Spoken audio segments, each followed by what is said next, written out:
Radio Rahim with Adam Azim here in Manchester. A huge stage for you. In this case, probably a showcase for you. But again, you're in tough. This is no easy night. They're not just putting tomato cans in front of you. So taking a road like this, the tough road, what do you think that benefits you later in career? It's great to take fights like these early in my career.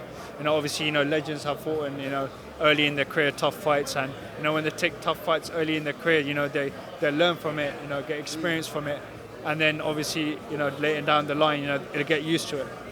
Now, early in your career, you're meant to kind of find your way, figure out what works for you, and learn, but because you're such a prospect, people already have expectations. Are you already dealing with the pressures of being a star in the sport? Do you know what? The pressure doesn't really get to me. If I keep working hard at the gym, keep performing, keep staying disciplined, everything will come easy. As my trainer Shane McGuigan says, that you got to keep discipline, stay focused, and don't let anything get to you. Shane McGuigan obviously has a wealth of experience in the sport. That's somebody that can definitely guide you through your career. Early on, what has he brought to camp and your boxing intelligence that you've been able to use in your first 10 fights? Do you know what? It's like when I first started with Shane, I was making so much mistakes. Obviously, I'd just come out of the amateur scene into professional, and I needed a guy like obviously Shane McGuigan. He's made multiple world champions, and he's made previously he's made 2 world champions from the gym, Chris Eubank and Ellie Scottney, and I feel like me a part of that amongst those world champions, it bring the best out of me.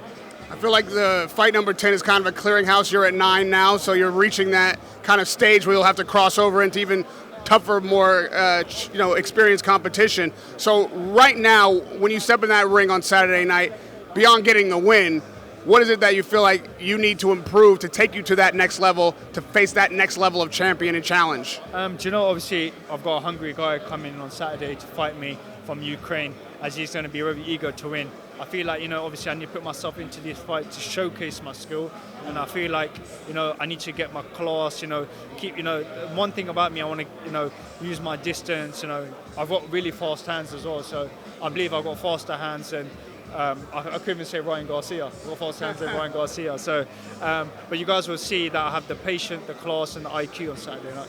I mean, you mentioned Ryan Garcia. Saying that you're competing with him on speed is quite the statement. And there are a lot of fast hands and heavy hitters at 140 pounds. That's kind of a clearinghouse by my estimation.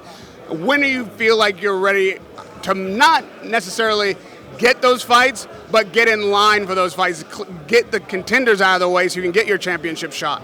Well, I'm in the top 10 of the WBA ranking. But I'm obviously amongst that list where he's the WBA number 5. So I'm amongst that list, but that fight won't happen until 2-3 years time. Like that's one of my dream fights to have. And again, fighting on the stage here in England, Manchester is a fighting town. What does it mean to you to be fighting here and growing your fan base? It's good because it's a massive boxing. Most of the boxing fans come from Manchester, and I feel like I'm fighting just before the main event, so the crowd's going to be pumping, the atmosphere is going to be amazing. So I feel like I've got to suck it in, and fighting in Manchester is a big thing for me. We see Bomac here, trains Terence Crawford, who was undisputed at 140 pounds.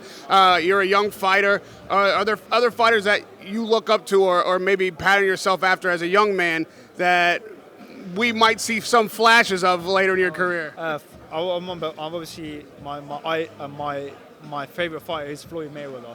Floyd Mayweather, I watch him every single day. I study him. I do have like a little similar style back in the Pretty Boy days. I don't have Floyd Mayweather's style, but I have obviously a little glimpse of him. I use a lot of shots that he uses. Terence Crawford, obviously, he's such a great fighter, and Gervonta Davis is brilliant as well. Gervonta Davis, that might have to be on your hit list one day. Yeah, I know. Yeah, obviously, I appreciate the work that he does and the power that he has. But one day, I'm gonna have to fight him if he comes in my way. So. What nickname are we using for you? Adam Azim? What are we doing? It's Adam the Assassin Azim. The Assassin, AAA. AAA. Adam the Assassin Azim with Radio Rahim. Good luck with your career. We can't wait to see you Saturday night. Hopefully this thing goes the way you want it, and we'll see you against the big fighters soon. Radio Rahim, Adam Azim, the Assassin.